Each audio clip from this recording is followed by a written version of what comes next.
Hello, everybody. Thank you for tuning in to Tammy's Channel Chats. I'm Tammy Langowski. I'm an intuitive advisor to your questions, working with clairaudience, clairvoyance, and I offer personal readings. So you can reach me through my website at tammysintuitive.com. I have a contact form there, or psychicmom@sbcglobal.net is my email. So thank you so much for viewing. Today I have a question from a viewer that I wanted to address. And, I don't know much about this subject. I kind of do, kind of don't. So I'll be curious to see what my guides say about it. But the question, if I can read it first, is can we discuss shifting timelines and how they work and the soul's plan for possible outcomes in the future, or in life, I should say. She's also said, I guess I'm asking a little bit on how the Akashic Records work. So these are great questions, and I know a little bit about it, but sort of. We'll see what my guides have to say, because I learn as I go as well. So, okay, just taking a moment to tune into the shifting timelines, guides. We understand them to be another dimension of reality. Is first what they're saying. Yes, there are different dimensions of reality. So shifting timelines means basically when you are being present in another, we'll say, dimension, in a sense, right? There are, this is me kind of saying this, my guides too, I'm doing both of this together, but there are the ideas that there are parallel lifetimes, that while we're living here now presently as we know it, we're also living in other realms, other dimensions, which, makes a lot of sense to me.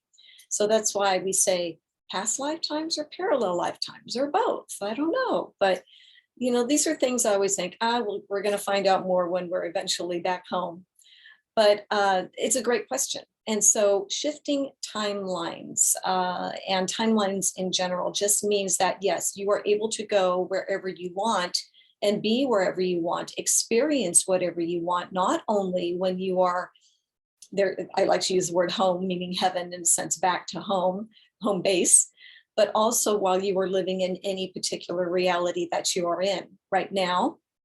They're saying, as the example would be the earth plane that we are all living on the planet Earth right now, but we can shift our awareness to whatever realm we would like to be in. So if you want to imagine,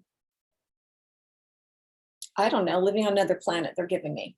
So if you're living on another planet, you might imagine that you are there and see what comes up for you. In a meditation is always best. You've taken time to ground, you've taken time to breathe and get into that quiet place. And then kind of see where your imagination goes.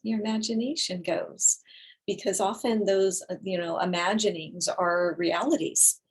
We can go back to what I've probably talked about before, just like any person who comes up with a story.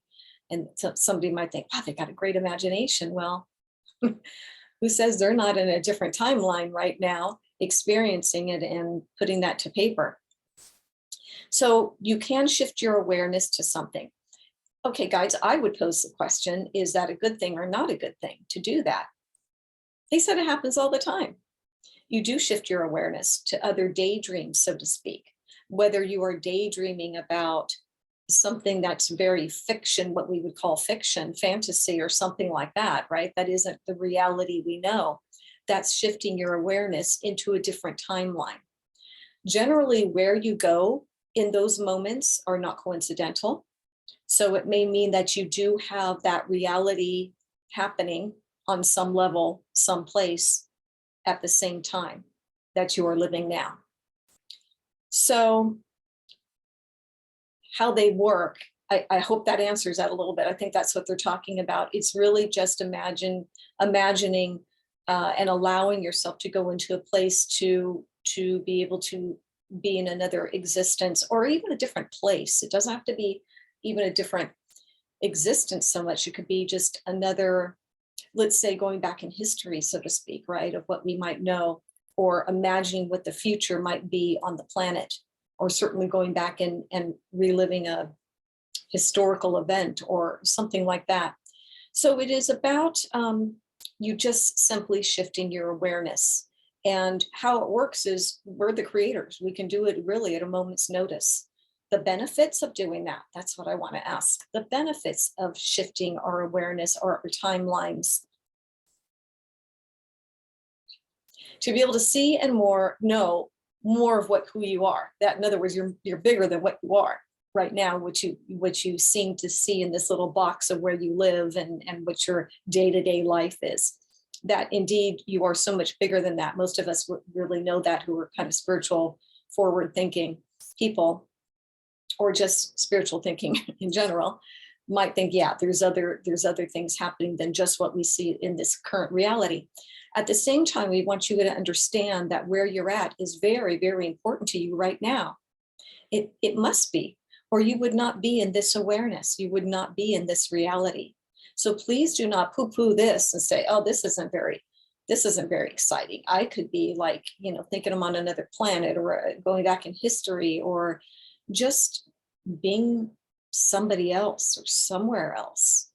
And they're saying you are exactly, as the saying, you are where, sorry if we get a glitch on the camera there, you're exactly where you need to be.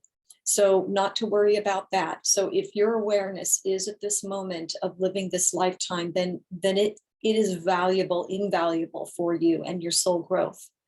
So you can visit any of those things anytime you like. I would say, again, the question might be how, I would say in meditation, taking time to go into a different place. If I did that even right now at this moment, if I wanted to shift my timeline, I just went to France. They're helping me with this. My guides are telling me. And in France, I'm sitting underneath the Eiffel Tower and I'm looking up at it. Oui, I hear. Okay, what am I doing there? You're learning French. Okay, apparently. About oui is probably all I know. Let me see here. And you're deciding, they're going with this, you're deciding if you want to live here or not. And they're showing me doing this. Like I'm looking around. Ooh, okay. And then they're showing me how I can zoom back into this reality, which is right now back where I am present. Okay, I just shifted my timeline and awareness. All of us can do that. Is it kind of fun? Sure. I guess that could be kind of just a fun thing to do. But remember, where you are is super important. If you are just seeing this, like I said, this little box of your life, it doesn't mean drab and boring. It means that you're learning what you need to learn in this lifetime. So I hope that's helpful on the timelines, because I really don't know a whole lot about it. Like I said, I knew a little bit about it, but not much. Okay, so the other part of the question was the Akashic Records. So the Akashic Records, from what I understand, and of course I'm opening up to my guides as well with this, but I like to look at it as like the library of knowledge. I think it's been called that even, and that it resonates for me. So I like that. The library of knowledge of all things, of how, different.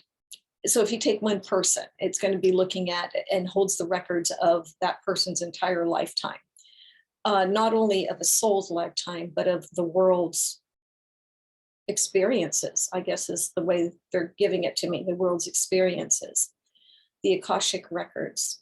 So for instance, what I like to do when I start a reading, I've been doing this more lately. I didn't do this really at the beginning. It's just kind of a fun thing for me to do. I like to do my connection before I'm starting with a client. I might even do this on my own before I'm actually talking with them. And what I like to do is bring up my crown chakra higher into the higher dimensions, all the way up. It's just, I know it goes higher and I see it as extremely high up there. And then I knock on the door of the Akashic Records, the library, the world library. And I come in and I always ask for, okay, I need so-and-so's, sorry for the glitch again. I need so-and-so's records. And I always see this angel of color. She's brown skinned, and she'll say, here you are, Tammy, have a great day. And I bring the book close to my heart chakra. And this is just to help my client. It's another way for me to kind of connect. I don't really need to do that to get the connection, but I like to do that. So the Akashic Records are about, the knowledge, the world of the the library of knowledge of all things, I guess is how I would say that. And do you need to know about the Akashic Records? Not necessarily, they said. Those that are working in the Akashic Records are privy to the knowledge anyway. Yes, I would agree with that.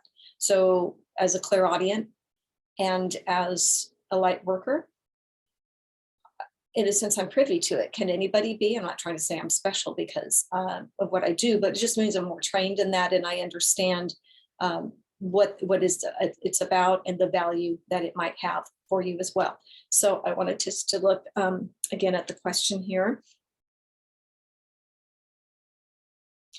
How the Akashic Records work. They're just there for you. That's what I just heard. Not so much how they work. They're just there for you.